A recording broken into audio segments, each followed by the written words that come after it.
Dear students, I am Professor D. Srinivas Murthy and I am going to talk about an important topic on environmental biotechnology. In the area of environmental biotechnology, a very important and an applied area of study and research is biohydrometallurgy. It is the use of microorganisms for large scale processes such as microbial mining, bioleaching, and water treatment. It is primarily used to recover certain metals. Bioleaching is a process where microbes are used for extraction of minerals from their ores. Today, I'm starting a lecture series on bioleaching.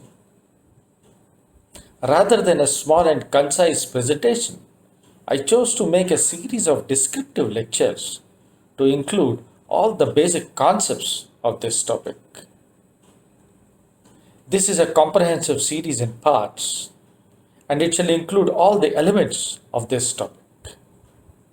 In these extensive lectures, I have used visual explanations, animations, pictorial visualizations, diagrams, historical references and evidences to help you understand the concept of bioleaching with much clarity. These lectures are intended for bachelor's, master's, and research scholars of microbiology, biotechnology, and environmental sciences.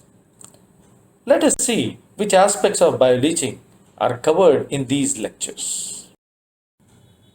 In this series, there shall be three lectures. The first lecture shall include Introduction in Terminology, historical background of the topic, organisms involved in bioleaching, Thiobacillus group, and sulfur oxidizers. In the second lecture, we shall discuss about the principles of microbial leaching and their models, factors influencing bioleaching, physiology of Thiobacillus peroxidans, and microbe-metal interactions. In the third and last lecture, I shall be discussing about microbial leaching processes, lab investigations and experimental protocols, large-scale applications of bioleaching, in situ leaching, dump leaching, and heap leaching. In the section of Introduction and Terminology, let me begin with explaining some of the basic and typical terminologies used in this field. Let us understand what is an ore. Ore is a natural rock or a sediment which contain desirable minerals, especially metals, and we are interested in extracting the metals from the ores. The figure shown below is an example of iron ores. The ore bodies are formed by a variety of geological processes. Generally, we refer it as orogenesis. The ore is extracted from the earth through a process called mining, and the ore is further refined with processes like roasting and smelting to extract the valuable elements out of this ore. The grade of the ore is an important consideration. It refers to the concentration of the desired metals that it may contain. The value of the metal that the ore contains must be assessed against the cost of its extraction. It is to determine whether it is of sufficiently high grade and it is worth mining. Now let us understand how metals are extracted and recovered from the ores. Pyrometallurgy, hydrometallurgy, and electro-refining methods are the common methods for extraction of metals. Pyrometallurgy employs heat-based techniques such as roasting and smelting. In hydrometallurgy, dissolvents such as water, acid alkali, and other organic solvents are used. The electro-refining methods employ processes such as electrolysis. The metal ores are generally present in their compound forms, say metal oxides, metal sulfides, metal silicates, and some in their native forms such as copper or noble metals like gold. The ore must be processed to extract the element of interest. Let us take few examples of these ores and their major constituent elements. Chromite, hematite, and magnetite are oxide ores of chromium and iron. Argentite is silver sulfide containing ore. Chalcopyrite and chalcocite are copper sulfide ores. Galena and sphalerite are sulfidic ores of lead and zinc. Dolomite and magnesite are carbonate ores of magnesium, whereas malachite is an oxide ore of copper. Barite is a barium ore and bauxite is an aluminum ore. Let us understand how ore is extracted. This figure is a typical layout showing the steps involved in extraction and purification of metals in a conventional metallurgical process. First, the ore is crushed, grinded, and concentrated, followed by roasting and calcination steps. Then the oxide forms are reduced and they are further refined by processes like distillation, liquefaction, oxidation, or electro-refining to obtain pure metal. In the steps of concentration, reduction, and refining, the impurities are sequentially removed. Let us understand how ore is extracted based on types of ores. The first consideration here is the reactivity of metals, that is high, medium, or low reactivity. The second consideration is whether they are sulfidic ores or non-sulfidic ores. The sulfidic ores are subjected to roasting, whereas carbonate forms are calcined. Ores that contains metals of high reactivity can be directly subjected to electrolysis. The recovery of metals from their ores is termed as leaching. Leaching can be done chemically as well as microbially. Now, what is biogeotechnological leaching? Biogeotechnology of metals is the science of extracting metals from their ores, rock concentrates, and solutions using microorganisms or their metabolites. It is done at normal atmospheric pressure and temperature between 5 to 50 degrees centigrade. Now let us discuss about various metal transformations that are carried out by microbes. These interactions strongly influence geotechnological leaching or biogeotechnological leaching. Microorganisms interact with metals in different ways. We can classify these interactions broadly as two effects. First is mobilization of metals, and second, immobilization of metals. In the process of mobilization, the metal is converted into soluble forms. Whereas in case of immobilization, the soluble metal becomes insoluble or attached to cells, usually with some transformations. Various metal transformations are carried out by microorganisms. Let us review few of them. In biosorption, the metals are either internalized or attached to the surface of the cell with functional groups of macromolecules present on the surface of the cell, such as proteins, carbohydrates, and lipids. In bioaccumulation, there is a gradual accumulation of metals in the organism. Bioaccumulation of metal occurs when the organism absorbs the metal at a rate faster than it is lost by catabolism or excretion.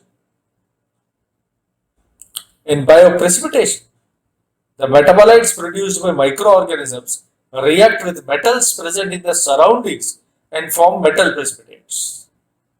That is, it converts the metal from its aqueous phase into solid phase.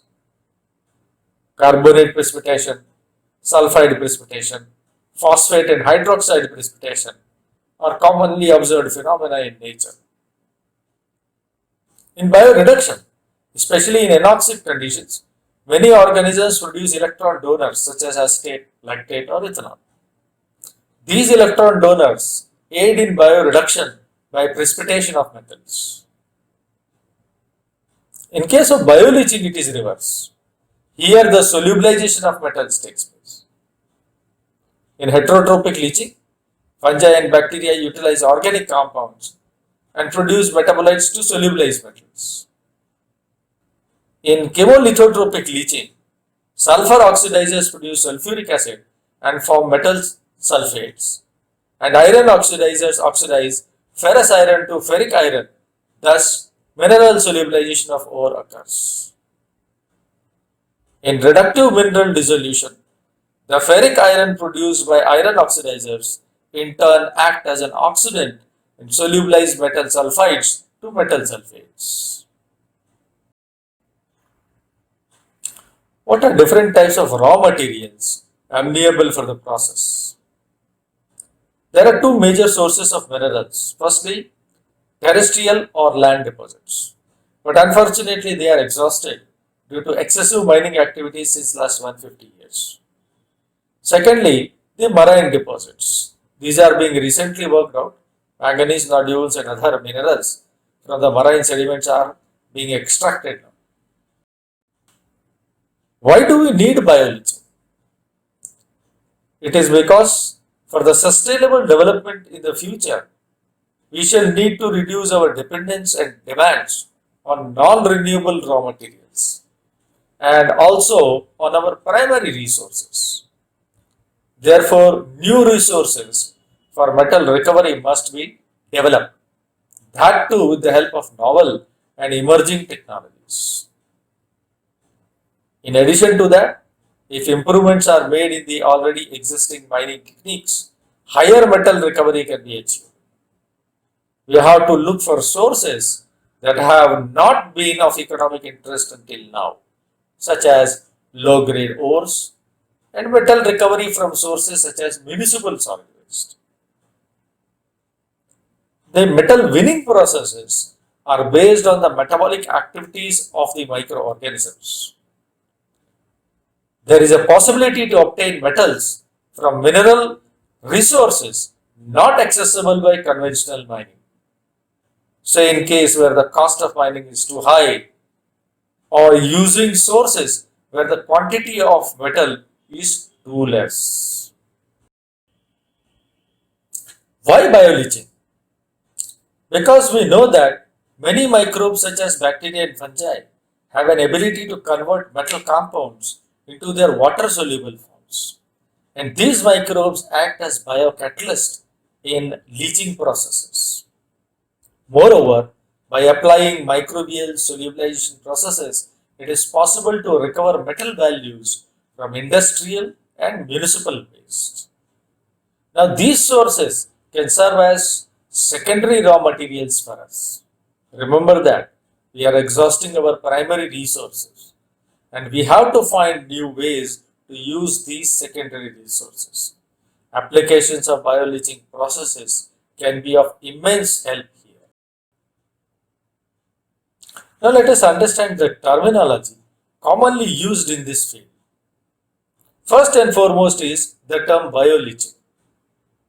There are many explanations to it, such as recovery of high-grade metal from low-grade ore, or dissolution of metals from their mineral sources by certain naturally occurring microorganisms, or the use of microorganisms to transform the elements so that these elements can be extracted when water is filtered through it. Additionally, the term biooxidation is also used quite frequently. There are, however, some small differences by definition. Usually, when we say bioleaching, it is referring to the conversion of solid insoluble metal to their water soluble forms by using microorganisms. Let us take an example of copper. Copper sulfide is microbially oxidized to copper sulfate, and metal values are now present in the aqueous phase. The remaining solid fraction is discarded. For this unwanted solid fraction of the ore, we use the term gangue material. Now about the term biooxidation. It describes the microbial oxidation of minerals, the minerals which contain metal compounds of our interest. As a result, the metal values remain in the solid fraction, that too in a more concentrated form. Especially in gold mining operations, Biooxidation is used as a pre-treatment process to remove pyrite or arsenopyrite from concentrating the gold metal. Now let us understand these three terms: biomining, bioextraction, and biorecovery.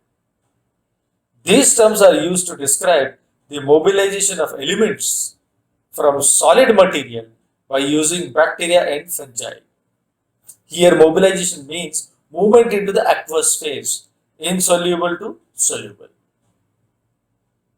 The term biohydrometallurgy is defined as the biological treatment of metals and metal containing materials by wet processes.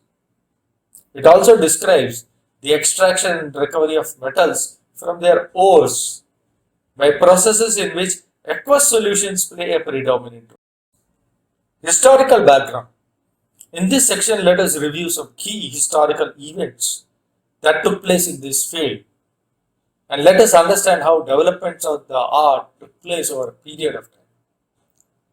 Understanding historical events helps us to understand the basis of modern day concepts and helps us to appreciate the present state of art in its true perspective. Here, I wish to take few minutes to talk about the historical evidences from India. The references of Ayas in Rigveda referred about bronze and copper. Ancient Vedic scholars like Bhargava referred about Khetri copper mines which are present in Rajasthan. Khetri was an important location in Brahmavrata, that is ancient India. In the 3rd century BC, Charaka and Shushruta described about blue and green vitriols. Now, vitriolic acid is sulfuric acid. Blue vitriol or sulfate salt of copper is called as Tattvam in Sanskrit. The related and famous Persian word Tutya was derived from Sanskrit. Kashisha or green vitriol, sulfate salt of ferric iron, was also mentioned in these texts. In ancient India, the differences between these two kinds of vitriols was well recognized, that too at a time when the ancient Greeks and Romans were ignorant about it. The hydrometallurgical processes in these ancient texts is very well described. The broken shell and the crust from copper mines are placed in the earthen pots or gadas. Previously exhibient, that is metal-rich liquid from the refuse heap along with some water is added to these pots. The pots are then arranged on ledges and each charge of the shell is done by 3 changes of water from one pot to another till thick dirty blue color develops. It is boiled in the earthen pots and sufficiently concentrated. Sticks are introduced in these pots and the blue vitriol crystallizes on these sticks. The mother liquor is boiled again and the alum crystallizes at the bottom of the vessel. The residual sulfates are crystallized by drying it in the sun. One of the earliest records of the practice of leaching was from island of Cyprus. Galen, a naturalist and a physician, reported about the operation of in situ leaching of copper in Cyprus. In his documentation, he describes how surface water was allowed to percolate through the permeable rock and it was collected in the amphorae. In the process of percolation through rock, copper mineral get dissolves and by further concentration, copper sulfate in the solution increases. Further, the solution is allowed to evaporate until copper sulfate is crystallized. Pliny reported a very similar practice for the extraction of copper in form of copper sulfate that was widely practiced in Spain. Here we need to understand why copper. It is because copper was the most important metal and during these ages, the humans always explored methods to extract and purify copper. Pliny the Elder was a Roman author, a naturalist and a philosopher. This picture is a 1669 English edition of the book Naturalis Historiae, the history of nature. Pliny's work was divided into 37 books and organized into 10 volumes. Book number 34 covers the topic on base metals, their uses, and their extractions. Copper mining is also mentioned using a variety of ores, including copper pyrites and marxites. Also, iron, lead, and tin mining was described in detail in this book. Now let us discuss about the records and recovery of copper. Prior to the invention of electrolysis, the only practical method for the recovery of copper from copper sulfate was by cementation. It primarily means precipitation.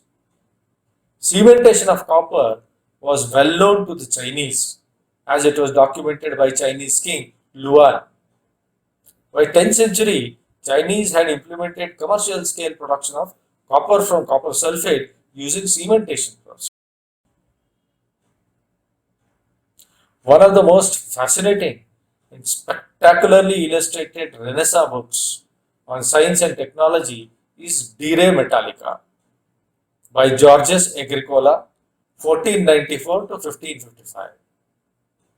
Agricola devoted more than 20 years in studying and writing about all aspects of mining and production of metals.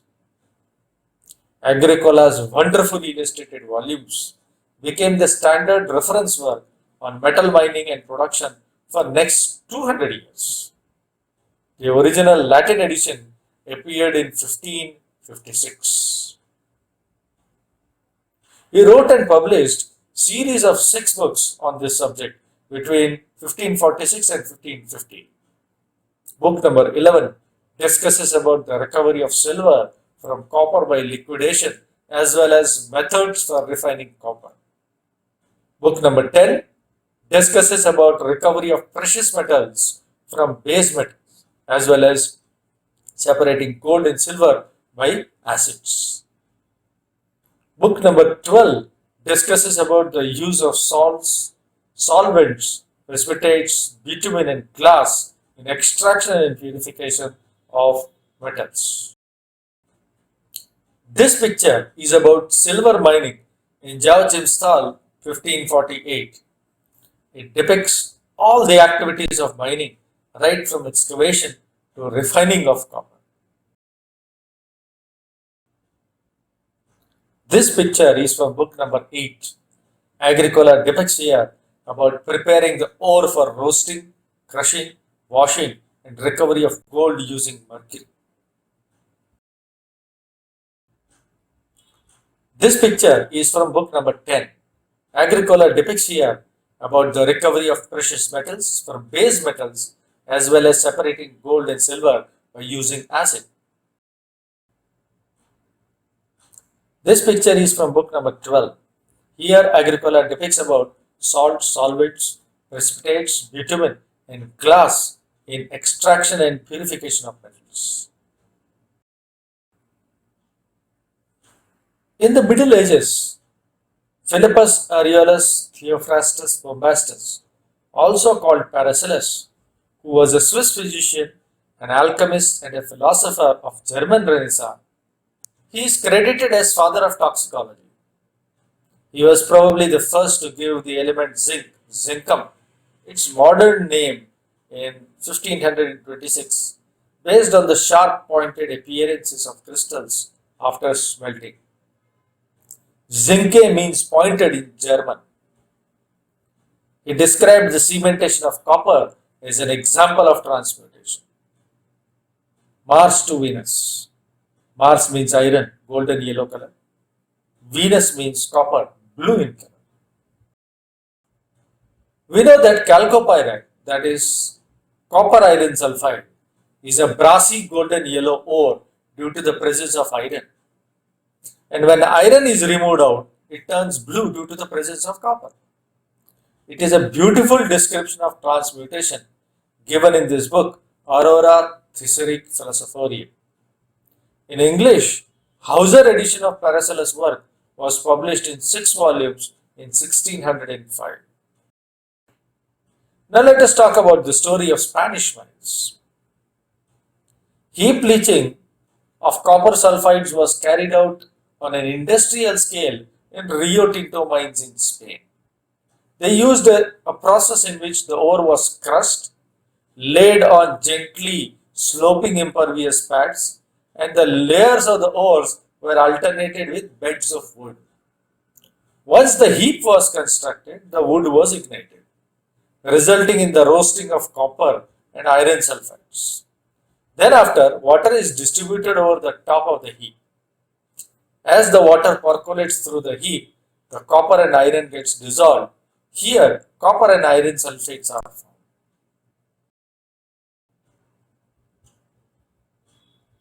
But in 1898, this successful roasting method of extraction was prohibited by law because of the serious environmental damage caused by the clouds of sulfur dioxide during the roasting steps. But they continued mining with the process of heap leaching without roasting steps until 1970s. That too with a great success at Rio Tinto mines. The reasons for the success was unknown, but it was thought that maybe it is due to some obscure quality of the ore or the Spanish climate. The process was successful even without the roasting step. Today we know that it might be the microorganisms, Thiobacillus ferroxidans, might have played an important role in the success of operation at Rio Tinto mines. In 20th century, the microbial basis of leaching was established. In 1922, Rodolphe and Heilbronner published the first reports on bacterial leaching of iron and zinc sulfides. In their studies, they used unidentified iron and sulfur oxidizing autotrophic soil bacteria. Let us see the original research. This was the first report on microbial basis of metal oxidation. The concept of zinc sulfide oxidation and sulfuric acid production due to microbial activities was unfolded in this paper. In a landmark discovery, Kolmar and Hinkel in 1947 isolated and characterized Thiobacillus ferroxidans, the microorganism responsible for acid generation in coal mines. It was found that this bacterium could oxidize the sulfide part of the mineral to sulfuric acid and ferrous iron to ferric iron. Let us see the original research paper. In 1947, during their study on role of microorganisms in acid mine drainage, Kolmar and Hinkel isolated and characterized Thiobacillus ferroxidans and revealed that it is responsible for acid production in leaching conditions. The ability of this bacterium was demonstrated in oxidation of pyrite, which is almost always found with sulfide minerals, Thiobacillus ferroxidans. This name has been now changed to acetylthiobacillus ferroxidans. But as we are referring to the history, we shall use the then term, that is Thiobacillus ferroxidans, for this section. So Thiobacillus ferroxidans oxidizes ferrous sulfide in presence of oxygen and water to ferric sulfate and sulfuric acid. In the 1950s, systematic bioleaching studies were started across many countries. In many studies, it was revealed that Thiobacillus ferroxidans under acidic leaching conditions can attack most of the metal sulfide minerals, producing water-soluble metal sulfates. However, there is an exception to this rule. For those metal sulfides whose corresponding sulfates are water insoluble, for example, lead sulfide. Let us see few then published original research papers cited here.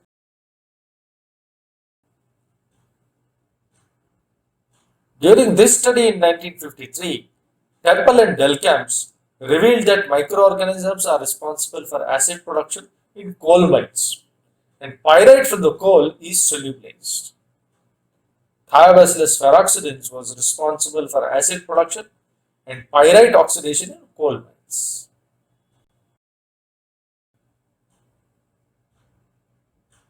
In this research paper, Breiner and Beck in 1954 suggested the use of thiobacillus peroxidase for practical applications of mineral solubilization from low-grade ore, that is sulfide ores. During this study in 1953, Latham et al. Revealed that microorganisms were responsible for acid production from sulfur content of the coal mines. A growth medium was also reported in this study for the cultivation of thiobacillus peroxidase. This growth medium became the basis for 9K medium, which was developed later in 1958 by Silverman. One more landmark development in the field was development of cultivation medium for thiobacillus peroxidase, the 9K medium. It was derived for mass production of thiobacillus peroxidase. This medium is widely used in all laboratories for bioleaching studies. Its composition contains ammonium sulfate, potassium chloride, dipotassium hydrogen phosphate, magnesium sulfate, and calcium nitrate. Ferrous sulfate is added as an energy source, and no other organic carbon sources are added. The medium is acidified with sulfuric acid. In 1958, Silverman and Lundgren put forth the discrepancies related to the understanding of thiosulfate oxidation and iron oxidation. In the same research paper, Silverman and Lundgren revealed an optimized medium for cultivation of ferrobacillus peroxidase. It was an extension and optimization of the medium given by Latham et al. In 1953 and 1956. The first patent for biomediated low-grade ore leaching process was awarded in 1958. In this patented process, it was shown that thiobacillus peroxidase actively oxidizes ferrous sulfate to ferric sulfate in a solution containing huge amount of zinc, copper and aluminium. Here, I would reiterate that by the end of 1950s, a large number of bioleaching studies were initiated in many countries where copper was an important commodity and appropriate mineral sources were available. The first review paper on bioleaching was published in 1964 by Silverman and Ehrlich. The first book on bioleaching was published in 1969. These publications were milestone developments and in turn reciprocated into large number of research studies across the globe. Let us see the original review paper of Silverman and Ehrlich.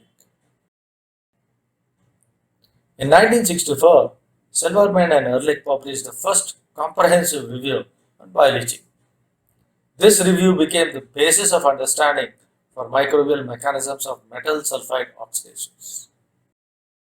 In 1960s and 70s, large-scale heap and dump leaching operations were built.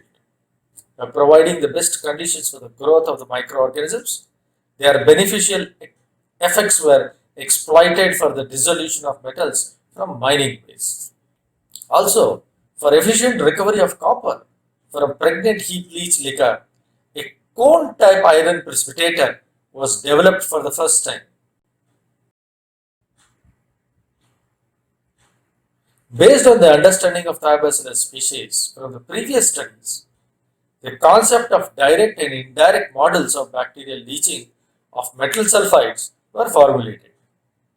Here, ferric iron oxidizes metal sulfide to metal sulfates, and bacteria oxidizes ferrous iron to ferric iron.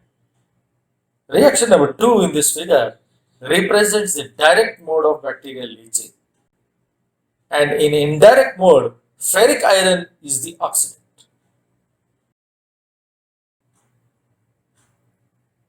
Here, the role of bacteria is to continuously reoxidize ferrous iron to ferric iron and to maintain the oxidant at highest possible concentration. Here, the metal sulfide reacts with ferric sulfate to produce the metal sulfates, elementary sulfur and ferrous sulfates. The ferrous sulfate is oxidized to ferric sulfate by thiobacillus peroxidase. The elemental sulfur set free in reaction number 3 is also oxidized to sulfuric acid. The mechanism can be broadly divided into direct or contact mechanism or non-contact mechanism. In the direct mechanism, the bacteria interacts with the mineral surface directly and oxidizes iron and sulfur from it. In the indirect mechanism, the ferric generated by the microbial oxidation interacts with the metal sulfide and oxidizes it to ferrous forms.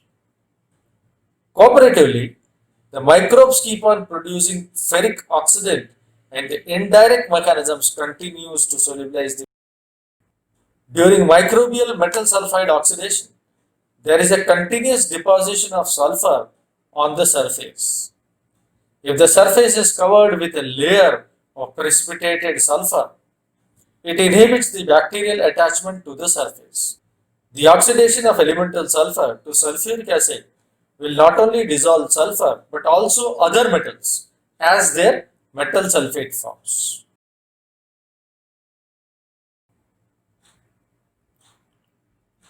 Here, it is necessary to understand that in the absence of bacteria, the elemental sulfur is deposited on the surface of the particles and it grows in proportion. It creates a thick layer which inhibits the progress of leaching process. Therefore, the bacteria are very important here. They continuously eliminate the sulfur deposition from the surface of the mineral. The sulfuric acid produced here may further react with metal oxides content of the ore, contributing to the metal dissolution process. In 1970s, extensive studies were conducted with thermophiles in the temperature range of 45 to 85 degrees centigrade. A new genus of thermophilic spore-forming bacteria, Sulfobacillus, was also reported during this decade. Some thermophilic bacteria were found to require yeast extract for the growth on ferrous iron and pyrite. Now, this concept was different from the existing one, that the sulfur oxidizing bacteria are inhibited by organic compounds. Another microorganism, Leptospilum feroxidens, was isolated in Armenia during 1970s.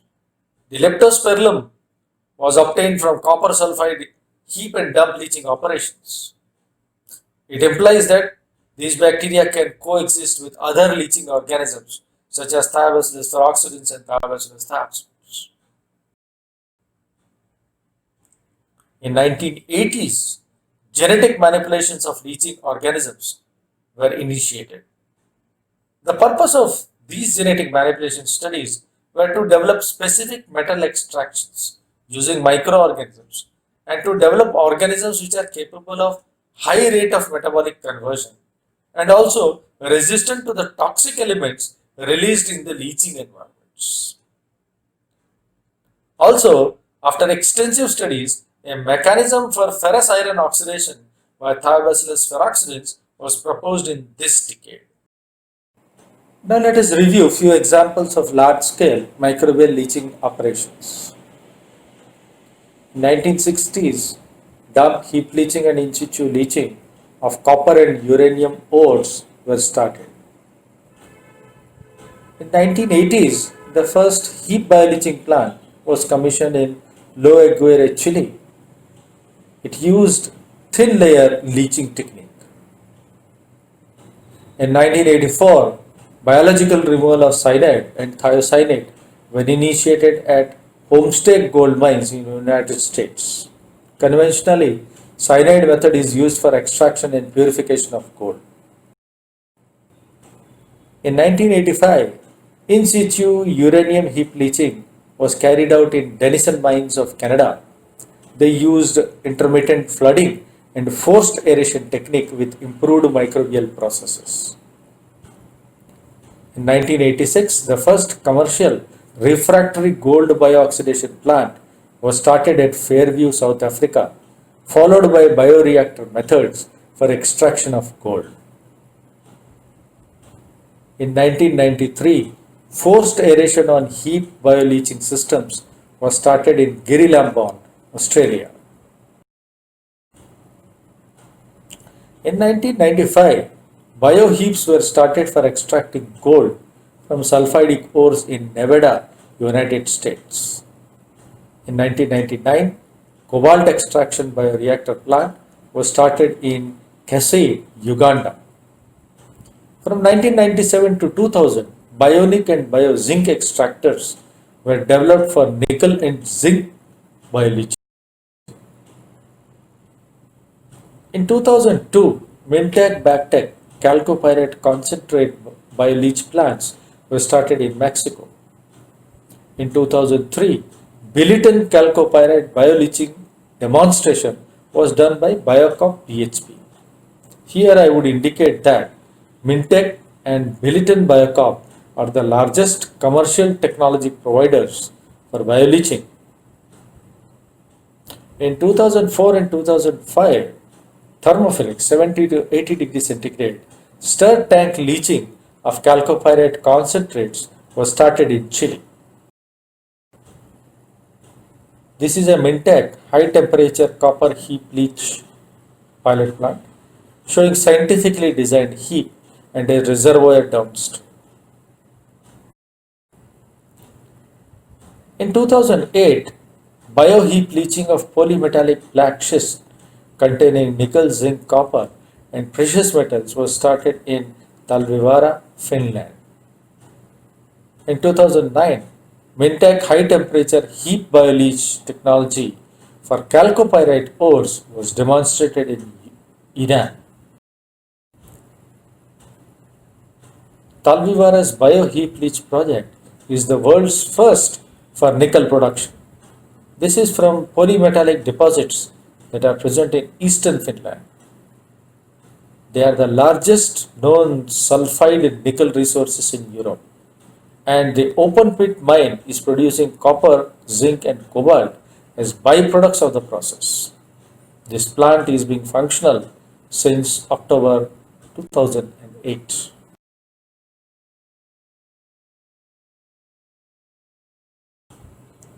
In 2010, microbial cyanide and thiocyanate removal plants were started by Consort Ester in South Africa. Since 2012, third generation biox plants and then after hybrid bioprocesses and reductive bioleaching techniques have been developed.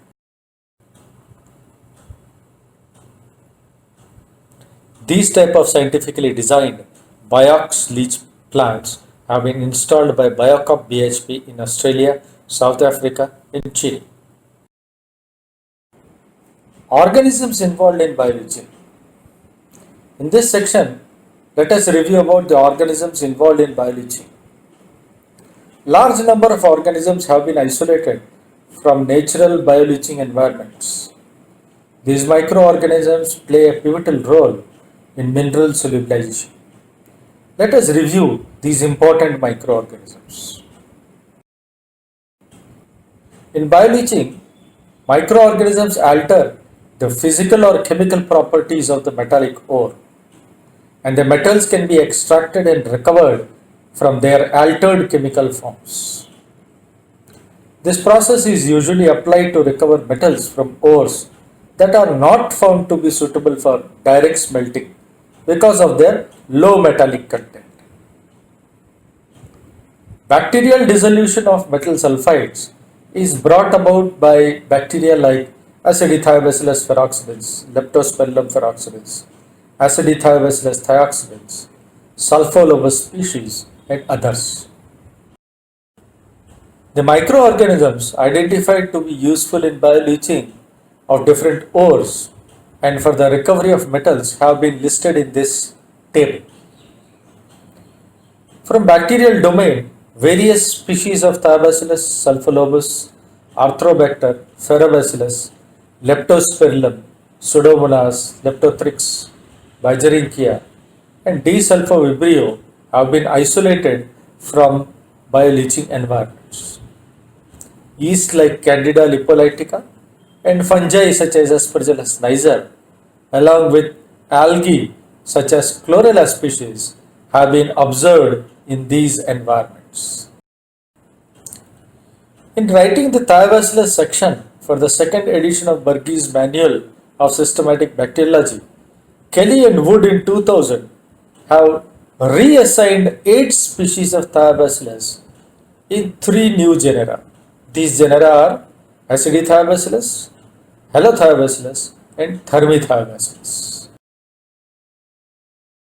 The taxonomic status of thiobacilli were reassigned, and these genera are Acidithiobacillus containing Thiobacillus thioxidans, Thiobacillus feroxidans, Thiobacillus caldus, and Thiobacillus albertensis.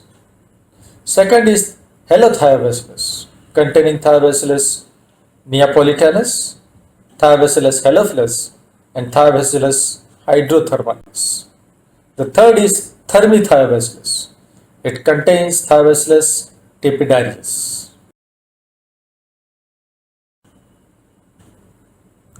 The Thiobacilli group of bacteria have been well recognized to be associated with metal leaching. These are chemolithotropic organisms which utilize inorganic sulfur and ferrous iron compounds in acidic conditions. These organisms are gram-negative, rod-shaped bacteria that utilize carbon dioxide as sole source of carbon. They require additional supplementation of nitrogen, phosphorus, and some trace elements which are not usually present in their environments. This group of microorganisms require different temperatures for growth. The temperature varies with strain and substrates, but the optimum temperature range is 25 to 35 degrees centigrade. By and large, thiobacilli are autotrophic and aerobic, but a few are autotrophic and anaerobic. Ideally, the pH range is between 1 to 6, but a few can grow in alkaline conditions. But now these organisms have been reclassified.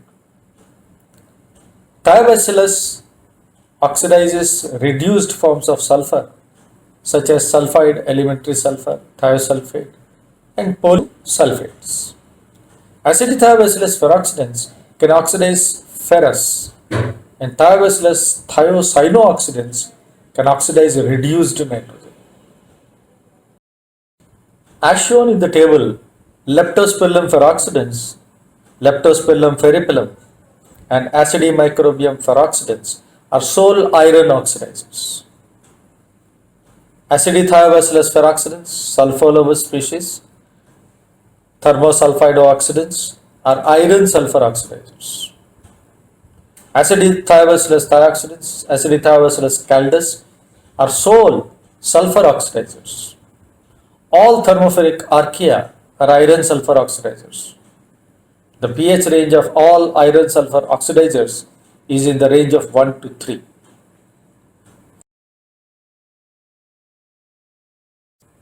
Let us talk about thermophilic sulfur oxidizing organisms. Iron and sulfur are most common and often abundant constituents of hydrothermal vent fluids. Large number of such hydrothermal vents are present in volcanoes of Hawaiian archipelago. These vents are 90 to 110 feet below the surface, and the temperature range may be slightly above ambient to high temperature. Archaea such as Sulfolobus species, Acidianus species, Metallosphaera species have been isolated from these extreme thermophilic conditions. Many such mesophilic and thermophilic iron sulfate oxidizers are potential catalysts for bioleaching of sulfidic minerals such as chalcopyrite concentrates. The increase in temperature can increase the rate of bioleaching, but it will decrease microbial activity. Application of thermophiles for bioleaching may be very useful, especially to reduce the costs associated with provision of cooling facilities, because bioleaching is an exothermic process.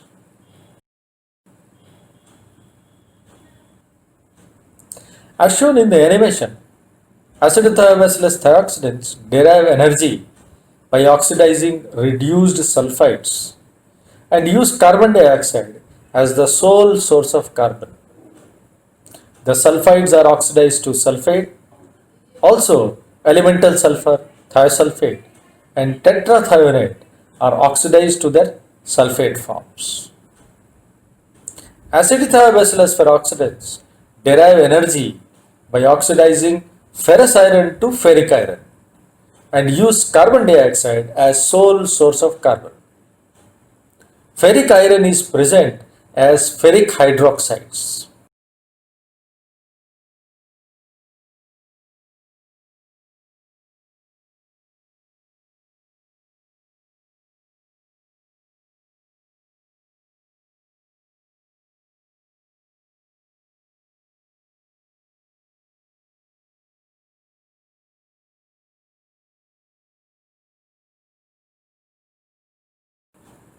Alternatively, the metal sulfide are oxidized to divalent metal ions and the sulfur is oxidized to sulfate, usually as sulfuric acid. Cooperatively, acidothiobacillus peroxidants and acidithiobacillus thioxidants oxidize metal sulfides by oxidation of ferrous into ferric as sulfates.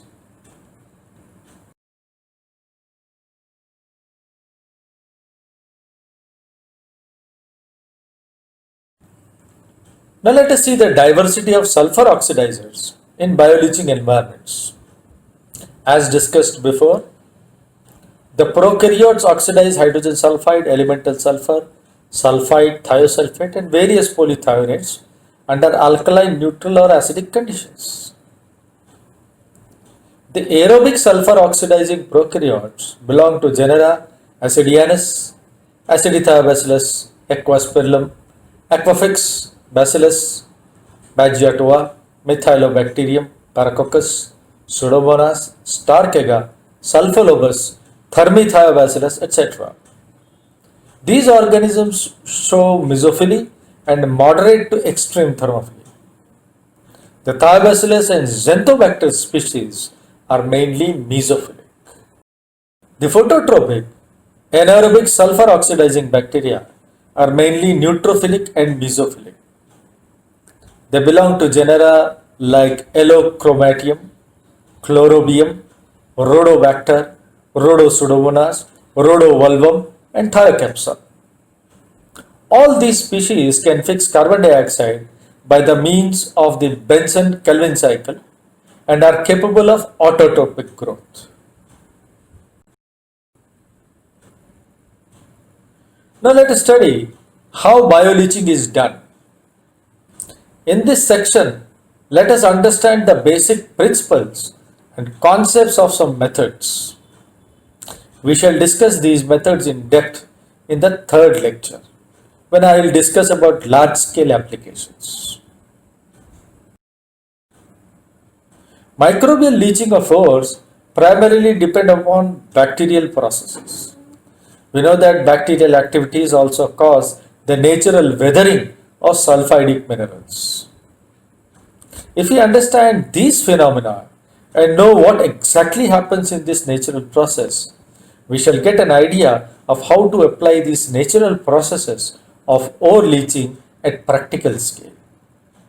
If sulfidic heavy metal containing minerals come in contact with air and water, they begin to decay with the formation of sulfate and sometimes sulfuric acid, along with water soluble heavy metals. Let us understand the natural weathering process with this figure. The upper oxidation zone is in contact with atmospheric oxygen and rainwater. It contains secondary minerals formed by oxidation of the primary ore, and in most of the cases, a remarkable enrichment of ferric iron containing minerals is observed here. The underlying cementation zone is just below the groundwater level. Here the minerals are found by the reaction of the primary ore with the constituents of the leaching solution which descend from the oxidation zone and get accumulated here. Thirdly, This is the zone in which the primary ore mineral is yet unchanged. We have to look at these phenomena and understand what exactly happens in this process. And to get an idea of how to apply these natural processes to ore leaching at an industrial scale. Now, practical scale microbial leaching is done in three ways. First is vat leaching. It is applied to the ores with high metal concentration and also to high valued minerals. It is applied for the extraction of metals such as uranium, gold, and silver, or for the concentrates of copper. The second method is in situ leaching. It is done by injecting a leach solution and chemical oxidants like hydrogen peroxide to solubilize uranium from unfractured uranium ore body through an injection well and collecting the leached material from the production well.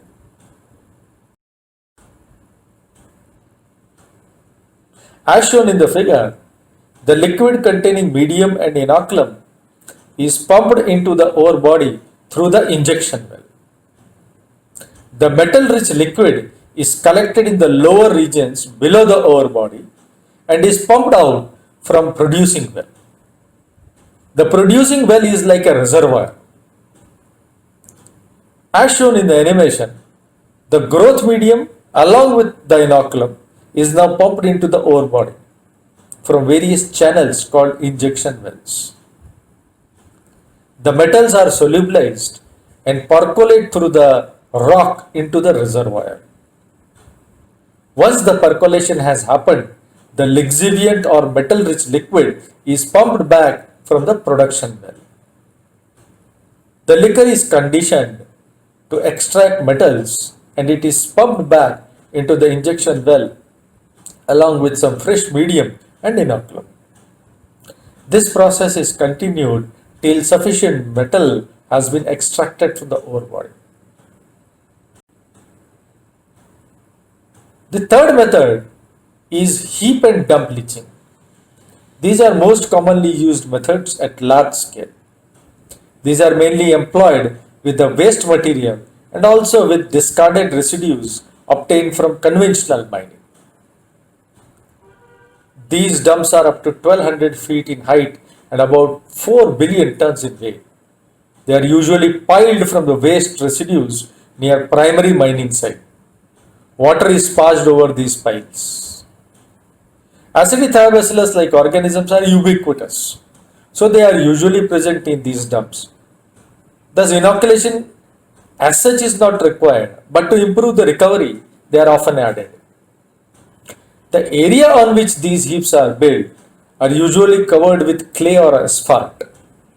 It is to prevent the metal-rich liquids seeping into the underground soils.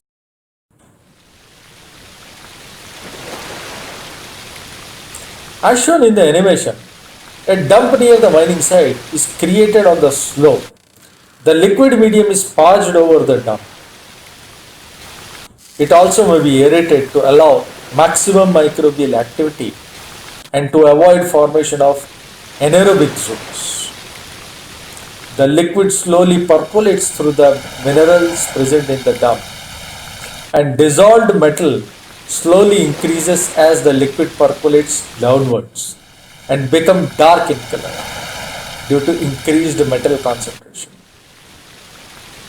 The metal-rich liquor is collected in the reservoir at the bottom of the dump. The metals are extracted from the lixiviant liquor and it is recirculated. The concentration of the metal increases in the reservoir. Lastly, let us understand the role of microorganisms in leaching processes. It is clearly evident from the data in the table that the role of microorganisms is very important in leaching of the metals.